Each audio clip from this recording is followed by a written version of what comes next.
ہمارے بچپن میں خاندانی منصوبہ بندی سے متعلق ریڈیو اور ٹی وی کے اوپر اکثر ایک اشتہار چلا کرتا تھا جس کے الفاظ کچھ یوں تھے: آج کے دور میں 2 بچے پل جائیں تو ہیں اچھے. یہ مانا کہ زندگی بچوں کے بنا ادھوری ہے، لیکن یہ بھی یاد رہے وقفہ بہت ضروری ہے.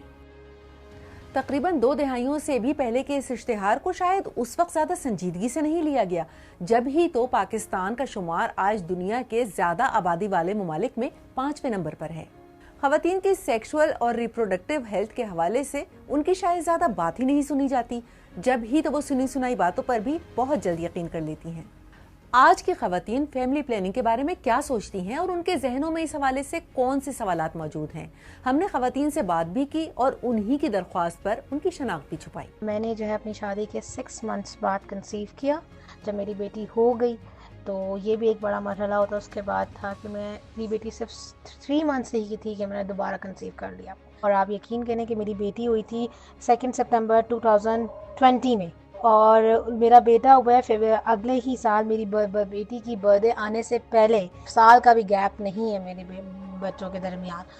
ابھی بھی ہم پریونشن کے لیے جو ہے نا، جو ہم میتھڈ یوز کر رہے ہیں وہ ہے کانڈم، لیکن ہم میل کانڈم یوز کرتے ہیں. اچھا، میں نے پہلے سوچا تھا کہ آئی او ڈیز کی طرف جاتے ہیں. جب میں نے سیکنڈ ڈیلیور کیا تو میں نے کہا کہ مطلب کوئی کہتے ہیں انٹرا یوٹرین ڈیوائس اگر آپ فکس کروا لیں یا کوائل، تو یہ ہوتا ہے کہ یوٹرس کے اندر آپ نہیں کنسیو کر پاتے. لیکن اس کے بارے میں نے ڈفرینٹ سنا کہ وہ کینسر کر دیتا ہے. پلس کے میں بھی کہتے ہیں کہ 99% افیکٹو ہوتی ہیں، لیکن کچھ پلس کہتے ہیں نہیں آپ کو سوٹ کرتی، تو پھر وہ ڈفرینٹ آپ کے ہارمونس کو بالکل ڈسٹرب کر دیتی ہیں اور آپ بالکل بھی ماں بننے کے قابل نہیں رہتے. انٹراسیپٹیو انجیکشنز لوگ لگواتے ہیں فار دیٹ ریزن. اس کے بھی سائڈ افیکٹس سنے کہ وہ ہارمونس کو اتنا ڈسٹرب کر دیتے ہیں، ہماری مینسٹریشن سائیکل کو اتنا ڈسٹرب کرتے ہیں کہ وہ بالکل بھی ماں بننے کے قابل نہیں رہتے. Condoms are not very good for contraception. اگر آپ نے فیملی پلاننگ چاہیے آپ کو تو you cannot trust only on condoms.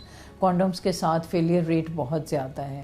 اور ہاں، سب سے زیادہ جو ہوتا ہے ایکسکیوز کہ بھئی کانٹرسیپشن اس لیے نہیں کرنے کہ وزن بڑھ جائے گا. اس میں ڈفرینٹ میتھڈس ہیں. اگر آپ آلریڈی ماربڈلی اوبیس ہیں تو اس کے لیے میتھڈس کی چوائس بھی آپ کے پاس ڈفرینٹ ہوگی. اگر کچھ میتھڈز ایسے ہیں کہ جن میں ٹیمپریریلی، جیسے ہارمونل ہیں جس میں ٹیمپریریلی کچھ عرصے کے لیے جب تک آپ لے رہے ہیں تھوڑا سا فلوئڈ ریٹینشن ہوتی ہے، باقاعدہ اس میں وزن نہیں بڑھتا ہے. اور وہ جو ہی آپ ختم کرتے ہیں میتھڈ آف کانٹرسیپشن یا ہارمون لینا بند کرتے ہیں تو اس سے وہ سیٹل ہو جاتا ہے. اور جو کوئل کے ساتھ کچھ خواتین کو اکثر جو ہے ہیوی پیریڈز ہو سکتے ہیں، کو ہم پہلے سے وارن کرتے ہیں اور ان کو ڈیورنگ پیریڈز بلیڈنگ کم کرنے کے لیے اور پین کم کرنے کے لیے پہلے 2-3 سائیکلز میں ہم میڈیسن بھی دے دیتے ہیں جس سے وہ ان کے لیے کمفرٹیبل اور ایکسیپٹیبل رہے. میں نے نا بڑے قصے سنے تھے.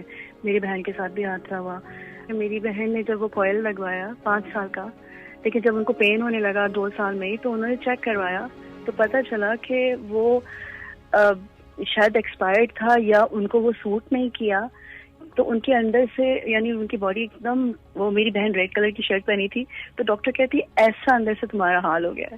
اور اس کے بعد پھر وہ کسی بھی پریکاشن لینے کے مطلب اس قابل ہی نہیں رہی تھی. تو پھر تو میں نے سنا اور دیکھا اس طرح تھا تو میں تو ڈر گئی تھی بالکل. تو میں نے کبھی بھی نہیں یوز کی یہ سب چیزیں. انفیکشن کبھی بھی کانٹرسیپٹیو میتھڈ سے انفیکشن نہیں ہوتا. انفیکشن کسی بھی میرڈ خاتون کو ریلیشن شپ جب ہوتا ہے آپ کا میرٹل ریلیشن شپ، اس میں you can have come across with infections.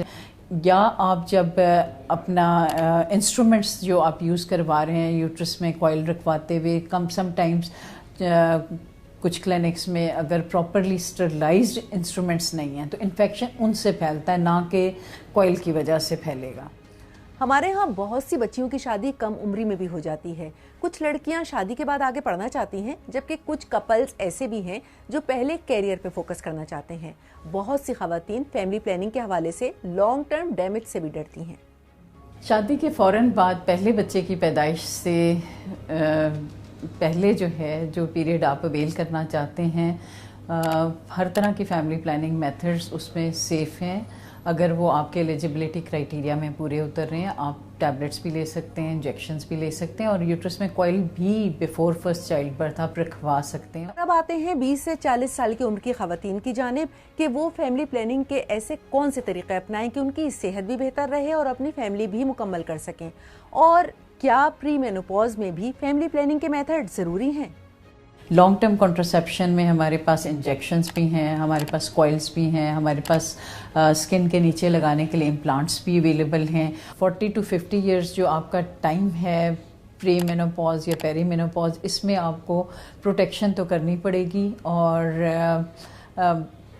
Depend کرتا ہے کہ آپ کی صحت کے حساب سے، ایلیجبلٹی کرائٹیریا کے حساب سے، اور آپ کی اپنی پریفرنس کے حساب سے آپ کیا چاہتے ہیں۔ اور ہاں، یہ بات یاد رکھنے کی ہے کہ خود سے کوئی بھی طریقہ اپنانے کے بجائے کسی مستند ڈاکٹر کے پاس جائیں، تاکہ وہ آپ کی صحت اور ضرورت کے مطابق تمام رسک فیکٹر کو دیکھتے ہوئے آپ کے لیے وہ تجویز کرے جو بہترین ہو۔